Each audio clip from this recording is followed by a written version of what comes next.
So good day mga tropa.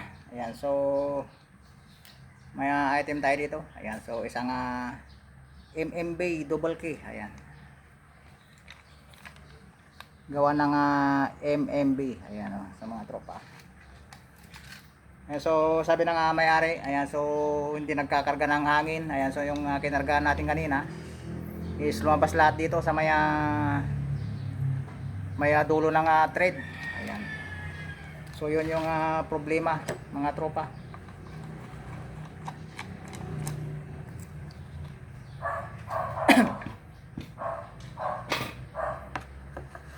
Yun yung problema niya. Ayan, so lumalabas lahat dito yung CO2. Ayan, so check muna natin, palitan muna natin yung tagas dito para ma-check natin yung banda rito kung mayroon pang singaw. Ayan, so tabayanan nyo mga tropa. So bali tanggalin natin dito. Ayan, so halos thread na rin siguro to, kaya wala na, hindi na mahigpitan yung mga kwan dito, kaya nakasuksok na lang to.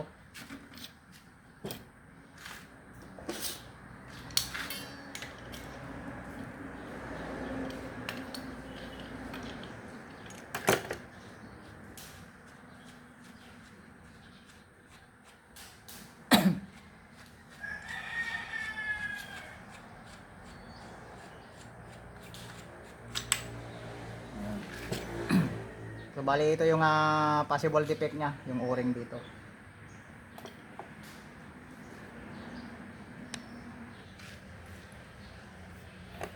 So bali tanggalin natin yung mga o-ring dito.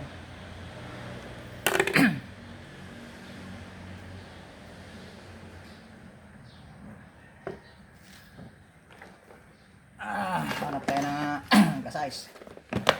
So medyo natagalan tayong walang repair mga tropa dahil maulan. Tinatamad siguro yung mga tropa natin na pumunta. Ayan, maulan eh. Ayan, so palitan natin mga tropa. Ayan.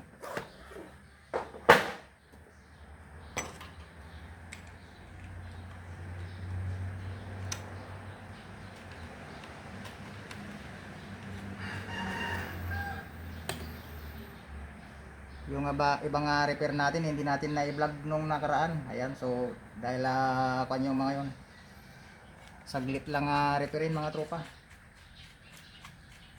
kaya hindi na natin na i-video.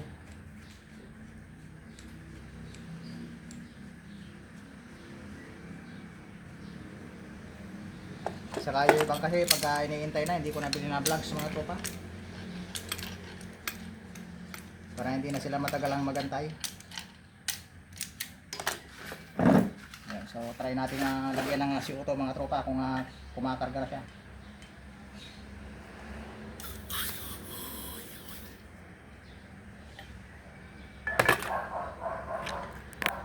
Ayan, so mag-leak test tayo.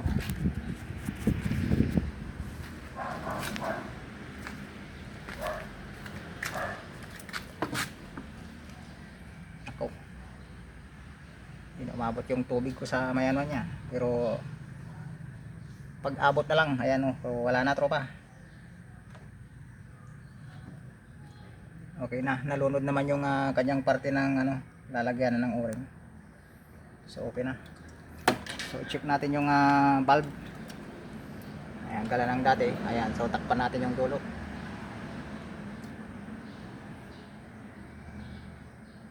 Ayan, so okay naman siya mga tropa.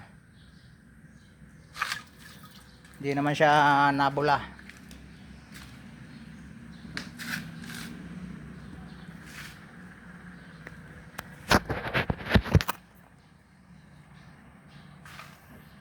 Ayun, so okay na mga tropa. Check natin. Yun oh.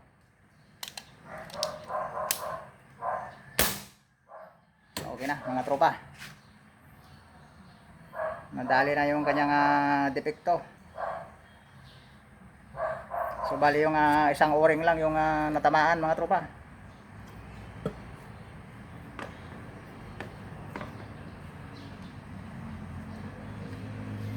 ito na lang yung isang problema ng tropa natin. Ayan. So, hindi natin matanggal yung ano niya eh. Yung screw nito dahil bilog na yung ulo. Ayan. Hindi na gaanong mahigpitan yung isa. Ayan, yung ito na lang ang gumagana sa may parte ng barrel. Pero yung ito yung umiipit sa may tangke. Wala na, lost thread na mga tropa. Ayan.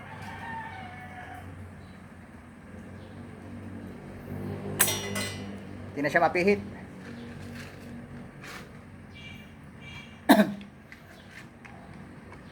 So, okay na. Balik na natin sa kanyang batch stock.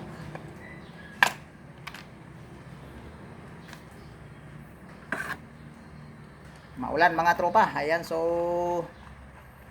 hindi makapunta yung mga ibang tropa natin siguro dito. Ayan, yung mga nagpapakarga ng tangke. Ayan, so bihira na lang yung mga pupunta dahil maulan. Ayan, so yung panahon natin ngayon is mamaya araw, mamaya ulan. Ayan. So okay na mga tropa. So long barrel pala ito mga tropa. Ayan o, ang haba. Ayan. So na-repair na natin ito noon. Ayan, so matagal naman ng panahon na naman bago bumalik. Ayan, so siguro hindi na stock to kaya nangulubot yung o-ring. Ayan, so nagpalit na naman tayo ng o-ring mga tropa. Ayan. For maintenance. Ayan, so mga tropa.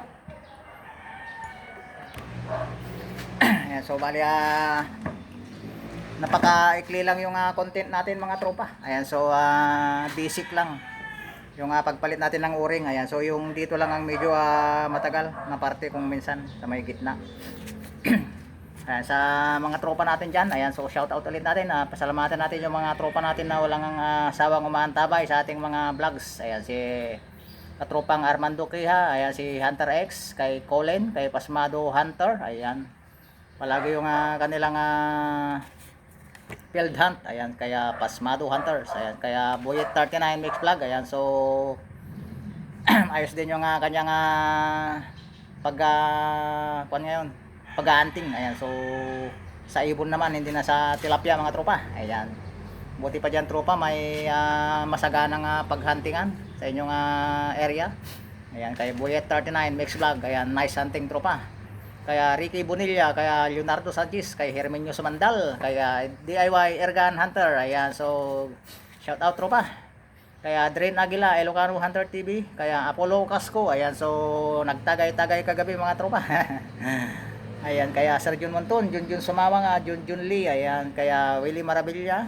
Ayan, kay Denver Bautista ng Leyte.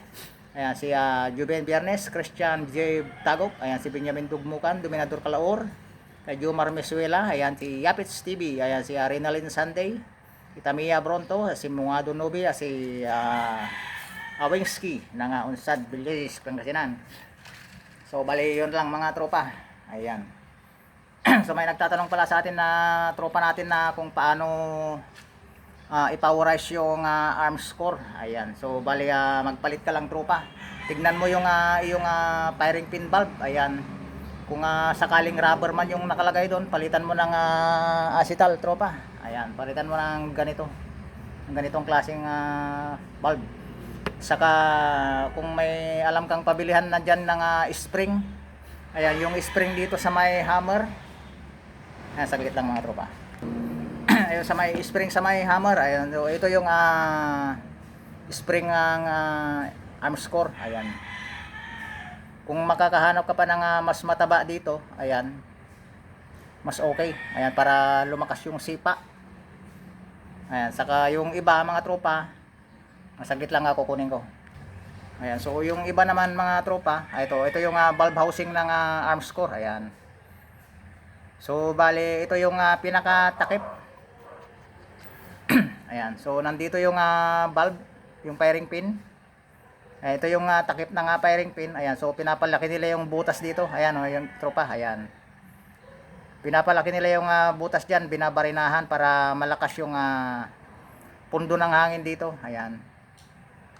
Ayan, so yun yung technique ng pagpapowerize ng arms core tropa. Ayan, so ganun lang tropa, magpowerize ng arms core.